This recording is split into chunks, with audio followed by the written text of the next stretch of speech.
Hey everybody, I just thought I'd try something a little bit different. So I'm going to do sort of an unboxing, or this box has actually already been opened. So I just got my copy here, Samurai Battles, and thanks to the publisher for sending me a copy of that. And I'm quite excited about the game. So if you can take a step back here, you can first of all see the box cover is amazing. Awesome art, everything's great there. So I'm going to zoom back. I'm actually in my kitchen here. You can see all the pieces that it comes with. The rule book's over there, some of the terrain, the dice, and then over here we've got 120 models, I believe. It's quite a few. So I will be doing a full review of this like I normally do after I build all of these models. And they come on these sort of sprue things here. You can kind of get an idea there in detail. So you're going to have to do some of the different pieces, the different arms and the legs. Like you've got a nice horse there you can see on the right. And you're going to glue all these together. And then we'll flip over the box here. And you can see from the box cover what you're going to kind of get. So you can see there's quite a bit of detail on these models. So it's definitely going to be worth putting together. I've actually already played with the Operation Barbarossa, which uses some of the same sort of model styles. And so you got lots of detail, lots of extra sort of nooks and crannies in the figures. You can see these guys with the little rifles there. So I'm excited to put these together actually. So I have spent some time, reading through the rules for Command and Colors and the Art of Tactic. And remember, this game actually comes with two sort of rule sets there. So you can see on the right is the Art of Tactic, and then here's the Command and Colors rules by Richard Borg.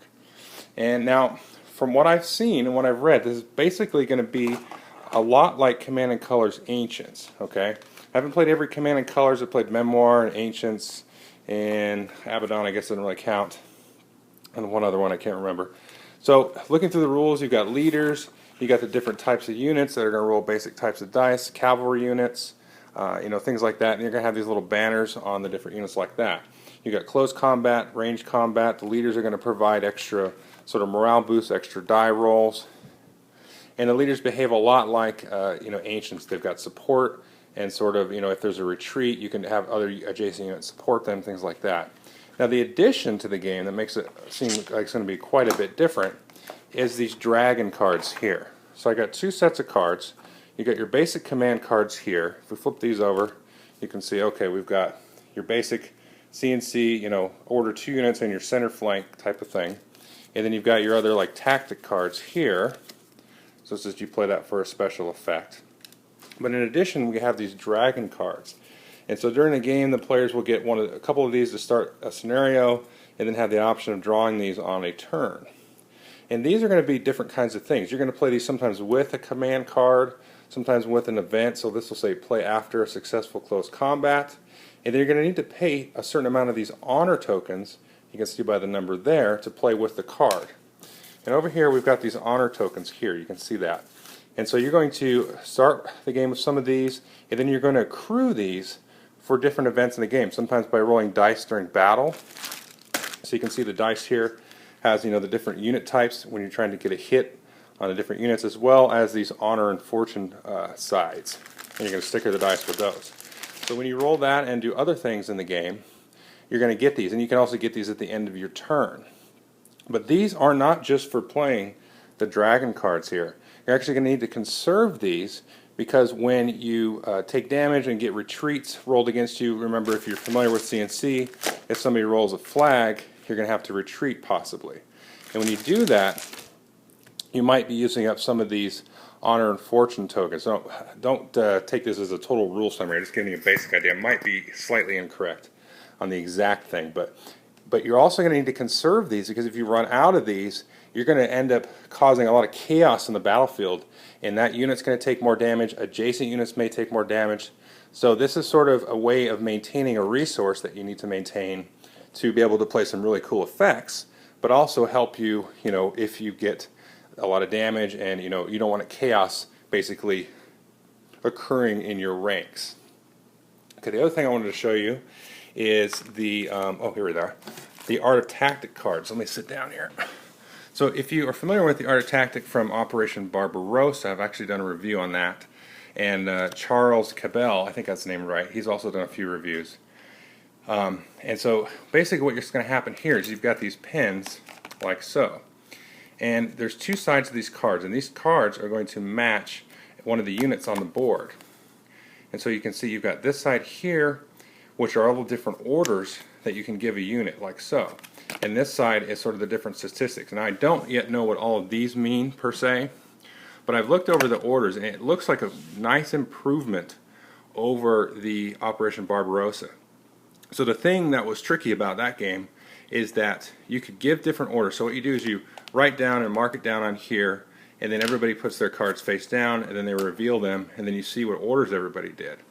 But there was a sequence and sort of a order of operations of certain orders taking precedence over other orders. Well, these are nicely listed out in that order in a very easy to read manner. And they've kind of gotten rid of the multiple hexes on the cards, so if you give an order that says, I'm going to do this, maybe this attack here or this movement, and then I can just put the hex down here in one spot. So it's a lot better organized. The iconography seems a lot more intuitive, so this is really exciting me as well. And the other thing that is exciting me about this, remember I'm excited, this is not a review, I'm just excited to get this, is if you look at the Art of Tactic rulebook, it seems a lot more laid out. It's a little bit simpler because you don't have different types of technology that the units are going to use. They're all basically melee or cavalry. But they've also broken this down into, the rulebook's much better written, but they've also broken it down into different sort of beginning, intermediate, expert, and then advanced versions of the Art of Tactic as well. And so you can go all the way to the back here. So you've even got fatigue now, so you can add even some more layers of simulation. But one thing that was sort of fiddly, but just a lot of things you had to remember was these fortitude tests here. And you're always having to do fortitude tests. Well, now you can play without that and just play sort of with the whole fog of war aspect of it and keep it very simple. And then once you kind of get comfortable with that, and then you go in and add more of the advanced rules over here. That's pretty much all that there is that I wanted to show you. I should say that you are going to get some player aids, which are very nice for Art of Tactic, as well as player aids for the commands and colors. And there's about 8 scenarios for each. I think there's 7 plus a tutorial for Art of Tactic plus 8 for the commands and colors. And there's actually been an update to the scenarios for the command and colors on the website for samuraibattles.com, so check that out.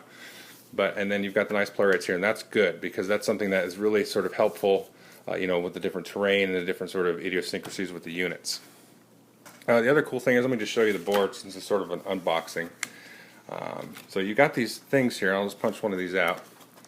So if I punch this out down here, I'm going to punch that terrain tile out, and then I can put these on top of these things here. So let me put those on top. And then there's a little hole in there. You punch that out, you can see that. And then you put this on top, and then you can stack this terrain. Let me just do this. Sorry for the unprofessionalness here. I'm testing out the old iPad here, so just to see how this works. And then so you can get that on there, and so you can have different levels of terrain, and it gives you a nice sort of three-dimensional, look and feel to it. And then so let me show you the boards here. Just typical command and colors, pretty nondescript boards, 6 double-sided boards, and then once you pick the scenario out, you add these terrains on top of it. So like you can see, I'm very excited. A little bit daunting to try to put these together, but they're not too bad, and they look really cool. So I can't wait to put this together. And the one thing I really like about it is you got the command and colors. I'm going to play that with my son. We can kind of slowly adapt like you can with Memoir. I can just do sort of the basic command cards, maybe add the tactics cards, and then add the dragon cards. So it's really easy to adapt this rule set. I really like that. So you've got this sort of progression here in terms of like a war game, level of complexity, of going from a basic command and colors to a more advanced command and colors to, they've broken down a different Art of Tactics rules to make that also a little bit easier to digest. So anyway, I just thought I'd share all this with you, and in 3 months when I'm done putting these models together, then I'll have a more of a more in-depth review. It's not going to take me 3 months, but anyway, just thought I'd share it with everybody. Thanks.